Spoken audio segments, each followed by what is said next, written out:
식사 공동체라는 제목으로 말씀 함께 나누겠습니다. 오늘 본문은 오병이어 기적에 관련된 본문입니다. 우리가 무언가 큰 기대를 가지고 있다가 오히려 너무 큰 기대를 했기 때문에 깊은 좌절을 경험했던 적이 우리 각자 다 있으실 겁니다. 우리가 집단적으로는 최근에 북중미 월드컵에서 우리 국민 모두가 이전에는 없었던 최고의 스쿼드다. 손흥민 선수도 있고 이강인 선수도 있고 김민재 선수도 있고 공격, 미드필더, 수비 이렇게 최강의 조합이 있었던 적이 없다. 그래서 당연히 32강에는 당연히 들어가고 16강도 노려볼 수 있지 않을까라고 다들 염원했다가 48강 중에서 48개국 중에서 32강에 못 들었습니다. 최근에 청문회도 열리고 그랬죠. 우리가 집단적으로 이런 좌절과 아픔을 경험하기도 하거니와 목표를 두고 준비했었던 시험에서 낙방하기도 하고 또 진급에 실패하기도 하고 또 병낫기를 위해서 기도하고 열심히 치료받았는데 노력했던 만큼 치료의 과정이 순탄치 못한 그런 경우도 있습니다. 큰 기대감을 품었다가 깊은 좌절을 경험했던 적이 언제인가? 목사들은 이 목사가 되기 위해서는 목사가 되는 대학원을 나와야 됩니다. 그런데 제가 그 대학원을 들어갈 때 6개월 정도 공부를 하고 시험을 봤어요. 보통은 1년을 열심히 공부를 해야 되는데 짧게 공부를 하고 그 당시는 합격을 할 수 있겠구나 생각을 했다가 그날 불합격 통지가 뜬 화면을 아직도 잊을 수가 없습니다.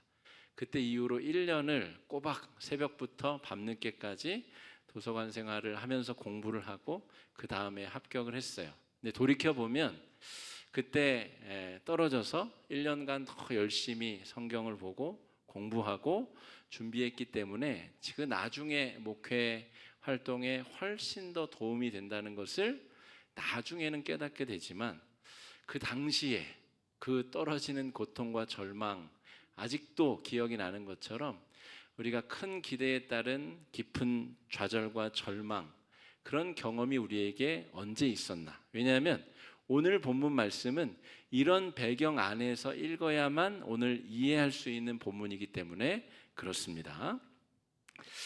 몇 주 전 우리가 4주간 로마서 말씀을 살피면서 하나님의 나라가 세례 요한 때부터 침노를 당하였다라는 설명을 드렸습니다. 세례 요한은 광야에서 선지자 역할을 하던 사람이었습니다. 유대 광야에 들어가서 메뚜기와 석청을 잡아먹으면서 약대 털옷을 입고 청빈한 생활을 하며 유대교 율법을 엄격하게 지키려고 애썼던 사람이 세례 요한입니다. 그러다 요한이 가끔 요단 강가로 나오면 사람들이 다 몰려들었습니다.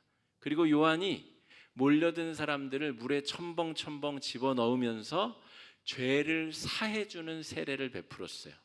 그런데 그 당시의 생각으로서는 이것은 이해하기가 어려운 일이었습니다. 죄사함은 반드시 예루살렘 성전에서 짐승을 잡아서 번제물을 하나님께 태워드려야 죄사함을 얻을 수 있다라고 생각했는데 세례 요한은 예루살렘 성전이 그 죄사함의 제사 기능을 다 잃어버렸다는 거예요.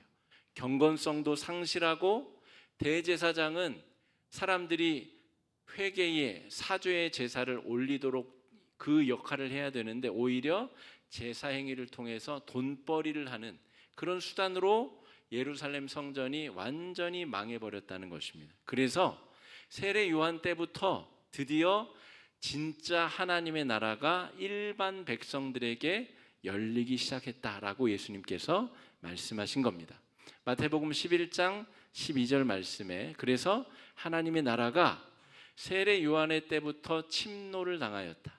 진짜 하나님의 나라가 백성들에게 열리는 계기가 세례 요한 때부터 이루어지게 되었다.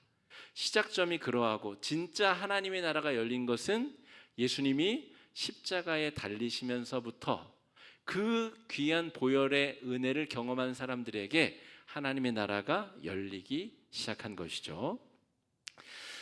400여 년간이나 이스라엘 백성은 외세의 침탈을 받아서 외세의 지배를 받았습니다. 그래서 그 기간 동안에 끊임없이 구원자가 나타나기를 기다렸습니다.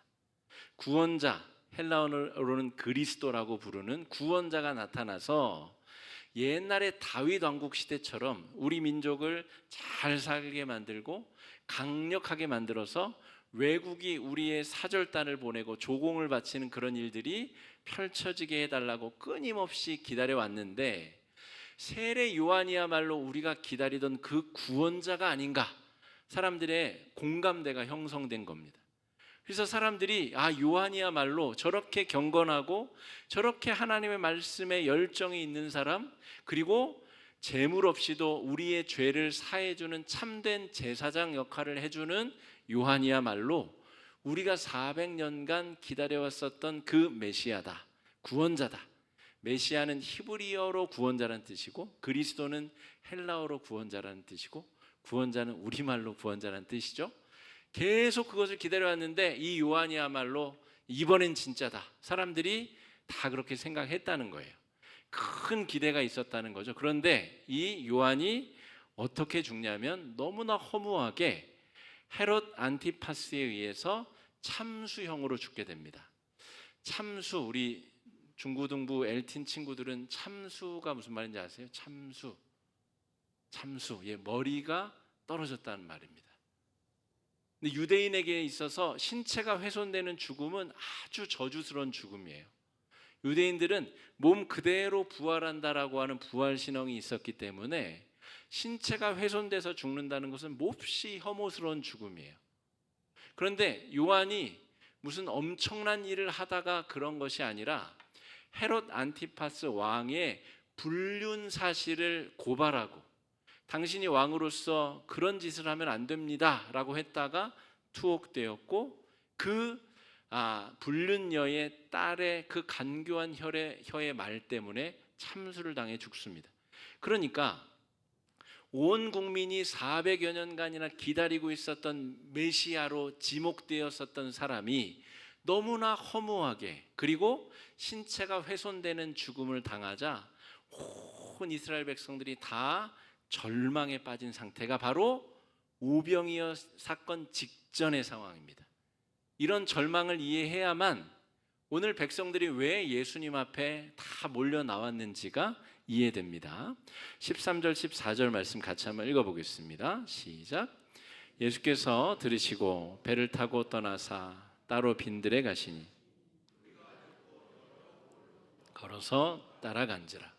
예수께서 나오사 큰 무리를 보시고 불쌍히 여기사 그 중에 있는 병자를 고쳐 주시니라. 지금 요한이 죽었다는 소식을 듣고 예수님도 큰 낙심에 빠졌어요. 그래서 예수님이 어떻게 하시냐면 배를 타고, 가버나움에서 배를 타고 북동쪽으로 이동하십니다. 예수님은 배 타고 먼저 가셨는데 백성들은 그 소식을 듣고 걸어서 요단 강을 건너서 예수님이 계신 곳까지 다 몰려 나온 거예요. 육상으로 걸으면 30km를 걸어서. 여러분 30km 걸어보신 분 있으세요? 군인들이 훈련 중에 행군에서 걷기는 하죠. 마라톤이 42.195km니까 마라톤을 풀코스 혹은 3분의 2 정도 뛰면 30km 정도 됩니다. 그런데 현대인들은 30km를 걸을 일이 거의 없습니다. 30km를 걸어서 자기가 살던 고장이 아니라 외딴 곳, 낯선 곳, 타 지역까지 걸어가서 거기서 예수님 앞에 모였는데 그 숫자가 21절 말씀에 보면 여자와 아이들을 빼고도 5,000명이다.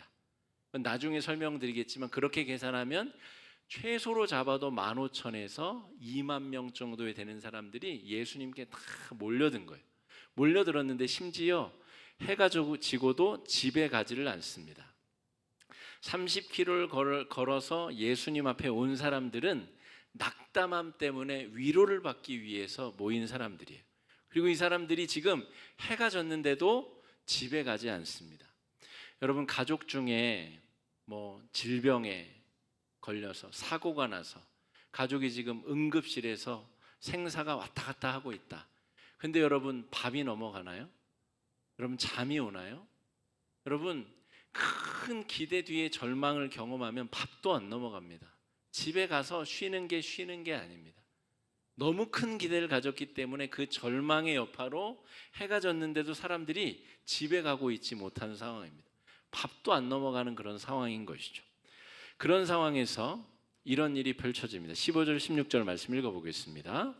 저녁이 되매 제자들이 나와 이르되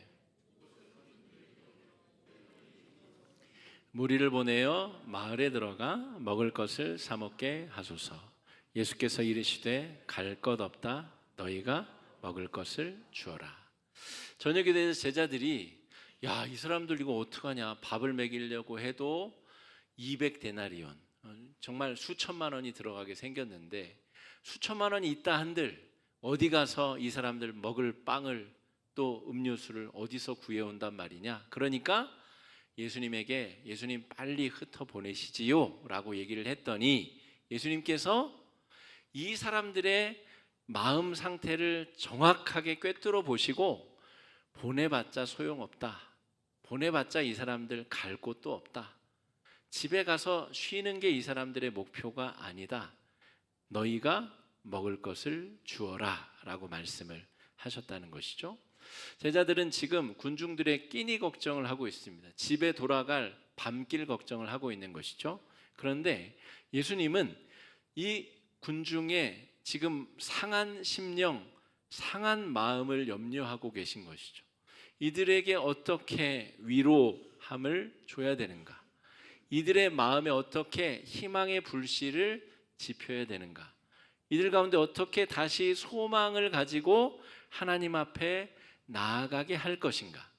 누가복음 15장에 탕자의 비유가 나오죠. 탕자가 돈만 있으면 되는 줄 알고 아버지의 유산을 미리 가불로 달라고 해서 땡겨 받아서 먼 타국으로 나가서 허랑방탕 다 탕진하게 되죠.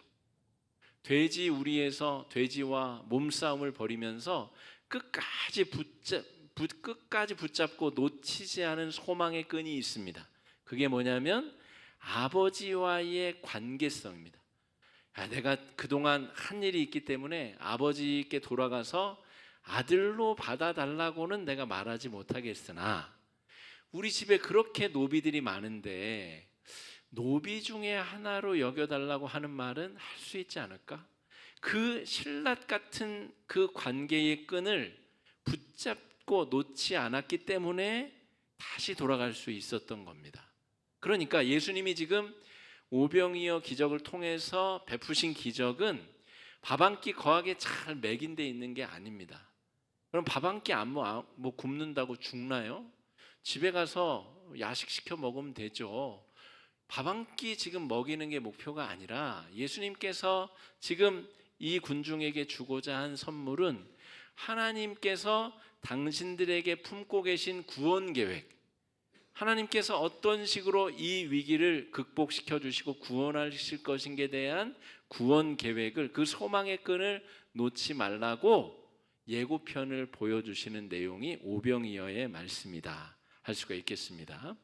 육체적 양식보다 영적인 양식, 하나님과의 관계성과 하나님이 당신들을 얼마나 아끼고 사랑하시는지를 잊지 말라라고 하는 약속, 계약서, 그것이 바로 오늘 오병이어 기적의 본질이라는 것을 우리가 기억해야 되겠습니다.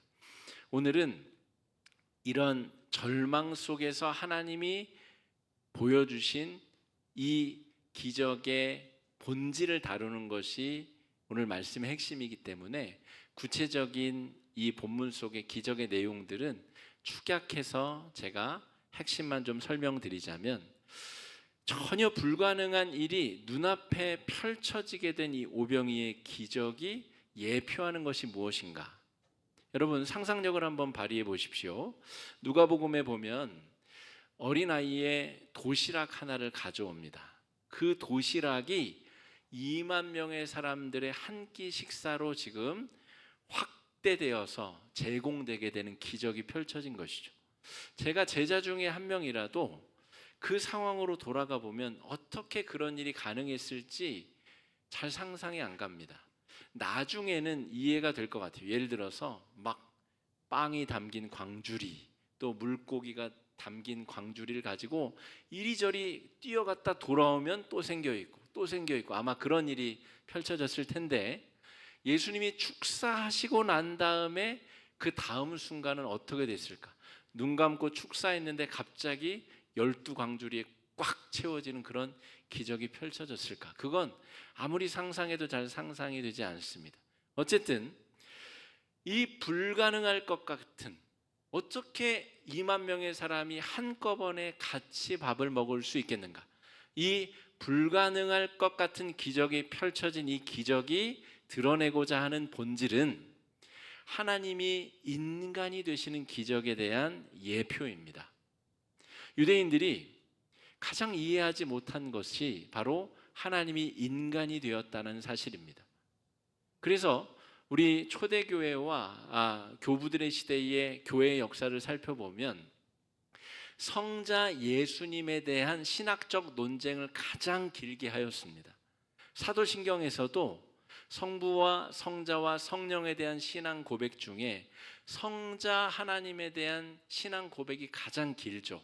무슨 동정녀 마리아에게 태어나고 본디오 빌라도의 고난을 당하고 십자가에 못 박혀 돌아가셨다가 부활하시고, 그 내용이 제일 긴 이유가 뭐냐면, 아니 어떻게 하나님이 인간이 되시냐, 이건 아무리 생각해도 도무지 그 사랑의 크기를 가늠조차 할 수 없겠다라고 하는 인간적 연약함 때문에 그렇습니다. 그래서 초대교회의 이 성자 하나님에 대한 신앙 고백이 그렇게 많은 토론과 논쟁과 또 합의의 시간이 필요했다는 것이죠. 여러분, 지금 이 오병이어의 기적 사건이 보여주는 것은 너희에게 이미 벌어진 하나님이 인간이 되시면서까지 너희들을 사랑하고 너희들을 구원하기 위해서 어디까지 낮아질 수 있는지에 대한 확실하고 명확한 증거다라고 하는 것을 보여주고 계십니다. 실제로 이 오병이어 기적은 마태, 마가, 누가, 요한 사복음서에 똑같이 등장을 하는데, 그 요한복음서에 보면 6장, 요한복음 6장에 보면 이 오병이어 기적 이후에 예수님을 강제로 잡아다가 예루살렘으로 모시고 가서 왕으로 추대하려고 하는 움직임이 드러납니다. 그러자 예수님께서 군중들을 강제로 해산하십니다. 다 돌려보냅니다. 제자들이 돌려보내자고 할 때는 안 된다고 하더니 예수님께서 군중들이 세례 요한을 향한 그 메시아의 열망이 예수님께로 전환되자 예수님께서는 그 즉시로 군중들을 흩으시고 제자들을 따로 배태워서 보내시고 그 밤에 기도하다가 무리를 걸어서 제자들에게 가시는 거거든요.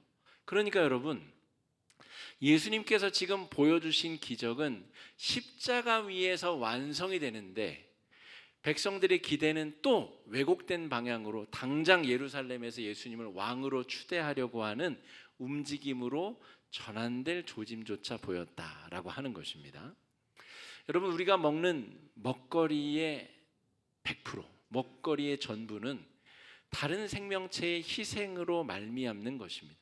그게 뭐 채식주의자든, 채식주의자도 굉장히 우리가 훌륭한 것처럼 보이지만 어떤 식물의 희생으로 우리가 음식물을, 에너지를 공급받는 것이죠.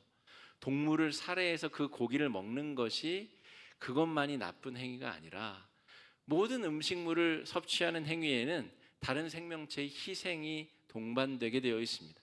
이 오병이어 기적이 상징하는 또 한 가지 중요한 상징의 의미는 예수 그리스도의 십자가 희생으로 말미암아서 우리는 참된 영혼의 양식을 공급받게 된다라고 하는 명확한 예언입니다.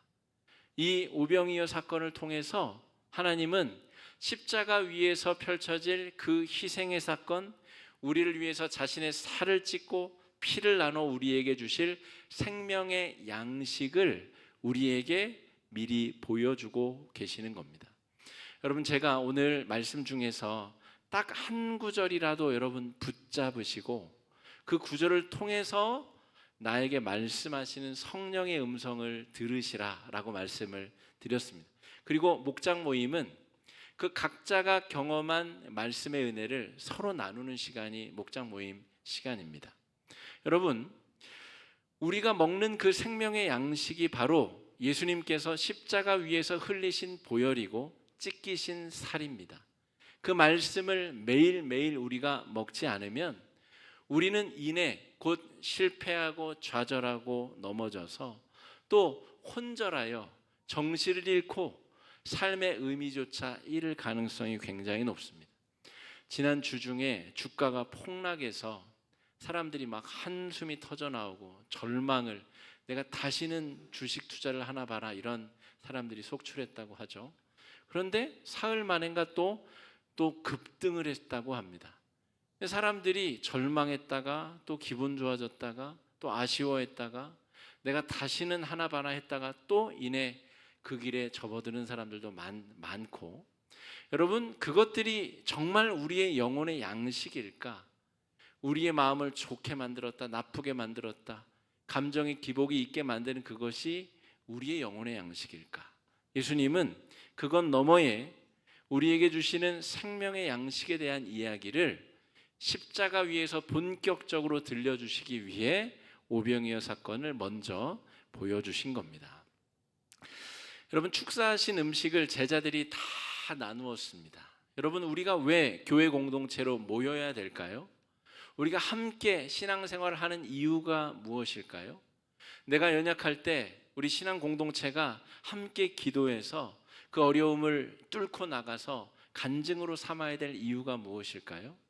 예수님은 음식에 축사를 하셨고, 축사된 그 복받은 음식이 제자들을 통해서 손에 손을 거쳐서 끝에 있는 사람들에게까지 다 전해졌습니다. 복음은 그렇게 전해지도록 설계되었습니다. 우리들의 어눌한 말과 우리들의 지식 없음과 연약함을 통하여서 삶의 내용을 통해서 복음이 전해지도록 그렇게 설계되었습니다.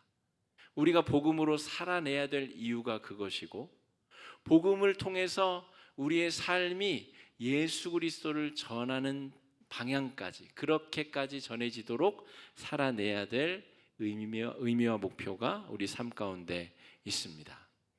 여러분, 성경 시대에는 사람을 어떻게 셌냐면 20세 이상의 전쟁에 나갈 수 있는 남성들만 숫자를 셌습니다. 그게 민수기에 써 있는 사람을 계수하는 방법입니다. 그러면 여성들, 20세 미만의 우리 청소년들, 청년들은 숫자에도 못 들어가는 거죠. 그런데 오늘 이 성경에 기록된 사람을 계수하는 방법을 여러분 잘 눈여겨 보시면 좋겠습니다. 20절, 21절 말씀 같이 한번 읽어보겠습니다. 시작. 다 배불리 먹고 먹은 사람은 여자와 어린이 외에 5,000명이나 되었더라. 그냥 우리가 볼 때는 쑥쑥 읽히는 말씀이지만 성경을 전공한 목사나 신학자들 눈에는 굉장히 이상하게 보이는 말씀입니다. 사람을 이렇게 센다고? 여자, 어린아이 외에 등등으로 남성, 20세 이상의 남성을 이렇게 셌다고? 진짜 이상한 방법으로 사람을 센 것입니다. 여러분, 예수 그리스도께서 복음을 주시는데 그것이 유대인들에게만, 아브라함의 피가 섞인 자들에게만, 특정한 어떤 행위를 한 자들에게만 복음이 개방된다는 것은 이 오병이어의 복음에는 합당하지 않습니다.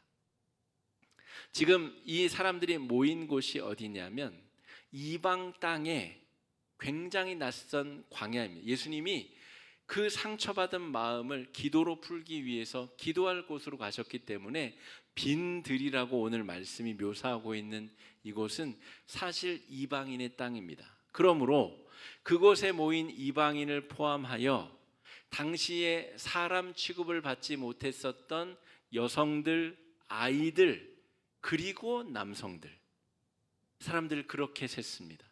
이 생명의 양식이 만민에게, 장애인이든 지적 장애를 가졌던 어떤 어려움과 어떤 과거를 가졌든 복음 앞에 자기 자신을 온전히 낮춘 모든 자에게 이 생명의 양식이 활짝 열려 있음을, 그들에게 무한정 제공되는 영혼의 양식임을 예수님께서 설명하고 있습니다.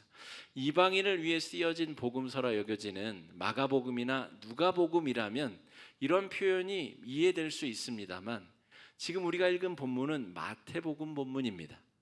유대인을 씌어진, 유대인을 위해서 기록된 복음서인 마태복음에서 여자와 어린이 외에 5천 명이나 되었더라. 그래서 이 식사에 참여한 최소 인원을 15,000에서 2만 명까지 보는 이유가 거기 있습니다.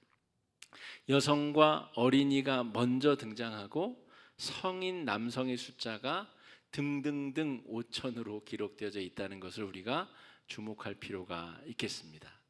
여러분, 복음은 그래서 전해지고 전해져야 의미가 있는 진리입니다. 유대인들은 복음을 증거하지 않습니다. 자기들이 선택받은 선민주의를 더 축소하고 자기들만 누리고 자기들만 확보하기 위해서 애쓰죠. 그러나 예수 그리스도가 전하신 복음은 전해져야 빛이 나는 진리입니다. 우리가 스스로 복음에서 배제한 그 모든 사람들이, 모든 피조물이 오늘 장로님 찬양에서 고백한 온 천지 만물 모든 피조물이 주님을 찬양하듯이 이 피조세계 전체가 이 복음의 소식의 혜택을 받는 복받은 자들이 되어야 된다 하는 것입니다. 예수님의 생명의 양식은 그래서 기존의 가치관이나 기존의 세계관이 감당해낼 수가 없는 것이죠. 대제사장과 그 무리들이 왜 예수님을 십자가에 못 박았나요? 그들의 가치관으로는 예수 복음을 감당하기 어려웠기 때문에 도무지 감당할 수 없어서 예수를 죽이는 방향으로 그들의 에너지를 사용한 것입니다. 모든 사람을 향한 구원의 계획.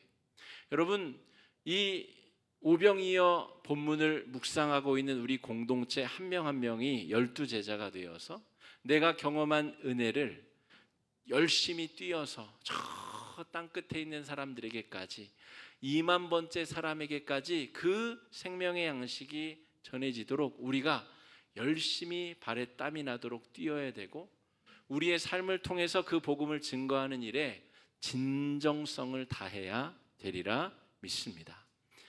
여러분, 지난 4주간 우리는 로마서 말씀을 살피면서 근근히 살아가게 하시는 성령님이 아니라 넉넉히 이기게 하시는, 잉여 에너지가 차고 넘쳐서 쓰고 써도 에너지가 차고 넘치게 하시는 성령 하나님, 그 성령 하나님과 동행하는 자는 이 주어진 하나님 나라의 유산을 조건부로 연금식으로 받아서 쓸 수 있는 하나님의 나라의 권능을 오늘 지금 여기서 내가 누리고 쓸 수 있는 하나님의 백성들임을 우리가 살폈습니다. 성령께서 우리와 동행하시며 말씀을 통해 우리에게 말씀하시고 깨닫게 해주시고 세임과 능력을 주십니다. 이 영혼의 양식이 오병이어 사건이 2만 명의 사람들에게 일시에 생명의 양식으로 전해진 것처럼 여러분, 매일매일 하나님의 말씀으로 우리는 생명의 양식을 공급받는 특권을 가진 사람들입니다. 여러분, 오늘은 이 주일 말씀 중에서 생명의 양식을 얻으시고 내일부터 토요일까지는 또 그날 주어지는 말씀 안에서 생명의 양식을 공급받으셔야 되리라 믿습니다.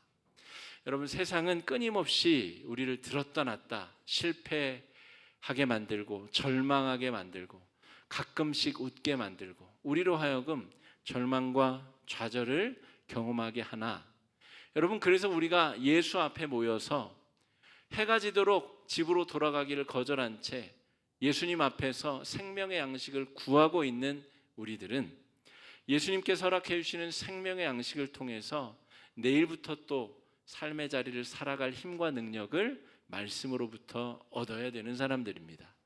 오늘 주일 예배를 잘 드리고 오늘 받은 힘과 능력을 가지고 세상 속에 나가서 멋있는 그리스도인으로 넉넉히 남아도는 성령의 능력을 세상 속에 전하고 나누며 내가 그 은혜 가운데 은혜를 경험하는 귀한 은혜의 한 주가 되시길 주의 이름으로 축복합니다. 시간에 말씀 의지해서 함께 기도하시겠습니다. 기도하실 때에 주님, 실패하고 좌절하고 낙담한 우리들 주님 앞에 모였습니다. 해가 지도록 주님 앞을 떠나기를 거부하는 우리들에게 생명의 양식을 허락하여 주시옵시고, 하나님께서 인간이 되셔서 우리를 위해서 십자가에 달리신 그 놀라운 은혜의 사건이 우리의 삶 속에 매일매일 매순간 매순간 깨달아지고 펼쳐지게 해달라고 이 시간에 함께 기도하며 나아가겠습니다. 기도하겠습니다.